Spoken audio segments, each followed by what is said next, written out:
இன்றைக்கு நண்பர் குமரவேல் அவர்கள் நடத்தி கொண்டிருக்கிற நூலுலயம் என்ற யூடியூபில் பல்வேறு இலக்கிய ஆளுமைகளை பற்றிய உரைகளை நமக்கு அற்புதமாக வழங்கிக் கொண்டிருக்கிறார். அந்த வகையில் அவரை அறிமுகப்படுத்தியது நமது சேனல். இந்த வகையில் நான் மிகுந்த மகிழ்ச்சி கொள்கிறேன். அதாவது ஸ்ரீ மீடியா தமிழ் சேனல் என்ற சேனலில் தான் முதலாக அவரை அறிமுகம் செய்வார். அவருடைய உரைகள் ஒவ்வொன்றும் மிகவும் கம்பீரமானது என்பது மாற்று கருத்தில்லை. அவரளவுக்கு நம்மளால பேசவும் முடியாது. அதாவது அவரை தூக்கத்துல எழுப்பி இந்த கண்டென்ட்டை கொடுத்து இதிலிருந்து ஒரு 4 வரி பேசுங்க அப்படின்னா கூட எந்த விதமான முன்தயாரிப்பு அவருக்கு தேவைப்படாது. அவர் பாட்டுக்கு மறைந்திருந்த வெள்ளம் போல பேசிக்கிட்டே இருப்பார். அந்த அளவுக்கு ஒரு ஆற்றல் இருந்தவர் நம்ம குமரவேல். அப்போ அந்த வகையில அவர் ஒன்று சொன்னார். ஆக்சுவலா அதாவது நான் உங்களுக்கு வீடியோக்கள் கொடுக்குற மாதிரி எனக்கும் உங்களுடைய அனுபவங்கள் பற்றி ஏதாவது ஒரு வீடியோ எனக்கு பண்ணி கொடுங்க அப்படின்னு கேட்டார். நமக்கு ஒரு நிமிஷம் ஆடி போயிட்டோம். ஏன்னா அவர்களுக்குலாம் நமக்கு பேசுறதுக்கு வாய்ப்பே இல்லை. அவரு தூக்கத்துல எழும்பி பேசுறது, நான் சொன்ன மாதிரி அவரை தூக்கத்துல எழுந்து பேசுங்கன்னா கூட அவர் பேசுவாரு. நமக்கு ஏதாவது வேணுமே. அடிப்படையில் நான் ஒரு ஓவியம். இன்றைக்கு ஒரு 2 பத்திரிகைகளோட பொறுப்பாசிரியராக நான் இருக்கேன். அதாவது நக்கீரன் நிறுவனத்தில் வருகிற 2 நக்கீரன் குடும்பத்திலிருந்து வருகிற 2 இதழ்களுக்கு நான் பொறுப்பாசிரியராக பணியாற்றி கொண்டிருக்கிறேன். நானும் நண்பர் குமரவேலும் ஒரே சமயத்தில் நக்கீரனில் பணியாற்றி கொண்டிருந்தோம். சில காலங்களுக்கு முன்னதாக அவர் தனது சொந்த வேலை காரணமாக அவர் வேறு பணிக்கு சென்று விட்டார். நான் தற்போதைக்கும் நக்கீரன் அலுவலகத்திலேயே என்னுடைய பணி தொடர்ந்து கொண்டிருக்கிறது. சரி, அது ஒரு பக்கம் போகலாம்னு சொல்லலாம். அப்போ நமக்கு இந்த மாதிரி நம்முடைய அனுபவங்களை பற்றி கேட்டார் இல்லையா, அப்போ நம்ம என்னத்தை கொடுக்குறது அப்படிங்கிற ஒரு யோசனை வந்தது. பொதுவாக நான் அடிப்படையிலே எனக்கு வாசிப்பு பழக்கம் உண்டு. நான் ரொம்ப சின்ன வயசுலேயே நான் நிறைய படிப்பேன், நிறைய புத்தகங்களை படிப்பேன். அந்த வாசிப்பு அனுபவம் தான் இன்றைக்கும் நமக்கு கை கொடுக்குதுன்னு வச்சுக்கோங்களேன். அந்த வகையில் நான் படித்த ஒரு புத்தகம் இன்றைக்கு வரைக்கும் மறக்க முடியாத ஒரு புத்தகம் என்னன்னு பார்த்தீங்கன்னா கிரௌஞ்சவரம் அப்படின்னு சொல்லப்படுகிற ஒரு நாவல். அதாவது காட்டேகர் எழுதின ஒரு நாவல்.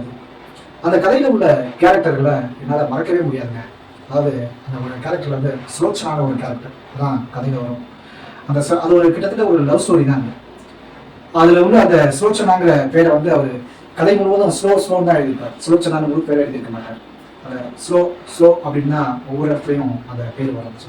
அதனால அந்த கேரக்டரையும் அந்த கதையும் நம்மளால் மறக்கவே முடியாது. அதே மாதிரி திலீபன், அந்த திலீபன்கிற அந்த கதையோட பாதிப்புல திலீபன்கிற பேரை நிறைய பேர் வச்சதா கூட முன்னாடி அதில் உள்ள மனிதர்கள் எல்லாம் சொல்லியிருக்காங்க. அந்த மாதிரியான ஒரு நாவல் அது. இன்றைக்கு வரைக்கும் அந்த கிரௌஞ்சவரத்தை என்னால் மறக்க முடியாது. அதே மாதிரி அன்றைக்கு நம்ம படிக்கிற டயத்தில் பார்த்தீங்கன்னா அந்த மாத நாவல்கள்னு சொல்லப்படுற எல்லா நாவல்களுமே படிச்சிருப்போம். ராஜேஷ்குமார், பட்டுக்கோட்டை பிரபாகர், சுபா அப்படிங்கிற இந்த நாவல்கள் எல்லாம் நம்ம படிக்காமல் நம்ம கடந்து வந்திருக்க முடியாது. அந்த ராஜேஷ்குமாரோட கேரக்டரில் வர விவேக் குருபலா, பட்டுக்கோட்டை பிரபாகரோட பரத் சுசீலான்னு நினைக்கிறேன். அதே மாதிரி இதில் சுபாவோட நரேந்திர ஜெயந்தின்னு நினைக்கிறேன். இந்த மாதிரியான கேரக்டர் நேம்ஸ்லாம் நம்ம இப்பயும் மனதில் நிற்கக்கூடிய கேரக்டர் தான். அதே மாதிரி நம்ம பாலகுமாரன் நாவல்களை நம்ம கடந்து வரவே முடியாது. அவருடைய கரையோர முறைகளாக இருக்கட்டும், நெக்குள் பூக்களாக இருக்கட்டும், தாய்மானவனாக இருக்கட்டும், இப்படி நிறைய நாவல்கள். அதே மாதிரி சுஜாதா, இவங்களுடைய நாவல்களை படிக்காம நம்ம அந்த வாசிப்பு அனுபவத்திலேருந்து நம்ம வெளியில் வரவே முடியாது. அதன் பிறகு நிறைய நூல்களை படித்தோம். மனநலம் சம்பந்தமான பயண கட்டுரைகள், இப்படி நிறைய விஷயங்களை நம்ம படித்த அனுபவம் இன்றைக்கும் நமக்கு இருக்கு. அதே மாதிரி நான் ரொம்ப விரும்பி படித்த நாவல்களை இன்னொன்னு கூட இருக்கு. அதாவது எண்ணப்பொறி வீரேந்திரநாத்னு சொல்லப்படுற ஒரு தெலுங்கு எழுத்தாளர், தமிழில் சுசீலா கனகதுக்கான எழுதியிருப்பாங்க. அவங்களுடைய நாவலை நான் ரொம்ப விரும்பி படித்தேன். அதில் ஒரு கதையில் அன்னைக்கும் கூட எனக்கு நினைவில் இருக்கு. அதாவது அந்த கதையில ஒரு ஹீரோ ஒரு ஏழையா இருந்து தன்னுடைய வாழ்க்கை பயணத்தை தூங்குறாரு. அதை நம்ம முன்னாடிலாம் பார்த்துருப்போம் இல்லையா, அந்த பெண்களுடைய உடைகளை தெருவில் வித்துட்டு வருவாங்க. அவங்களுடைய சேலையை மற்ற உள்ளாடைகள்லாம் கொடுத்து மாதம் தவணை முறையில் கொடுத்து வாங்குவாங்க. அந்த மாதிரியான ஆட்கள் எல்லாம் நம்ம பார்த்துருப்போம். அந்த மாதிரியான ஒரு கேரக்டர் தான் அவர்.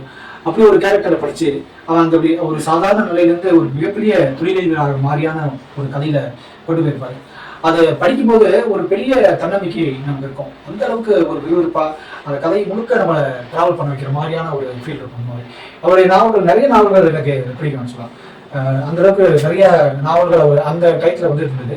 இன்றைக்கு வாசிப்பு பழக்கம் குறைஞ்சிருக்கு அப்படின்னு சொல்லப்படுற இந்த நேரத்துல குமரவேல் அவர்களுடைய இந்த நூல் நிலையம் மறுபடி ஒரு வாசிப்பை நமக்கு நினைவூட்டுகிறது அப்படிங்கிற விஷயத்துல அந்த வகையில வாசிப்பு பழக்கத்தை நமக்கு நினைவூட்டுகிறது என்ற வகையில் நமக்கு ஒரு பெரிய மகிழ்ச்சியை தருகிறது என்று சொல்லி இந்த நல்ல வாய்ப்பை வழங்கிய நண்பர் குமரவேல் அவர்களுக்கு மிகப்பெரிய நன்றியை தெரிவித்துக் கொள்கிறேன். நன்றி.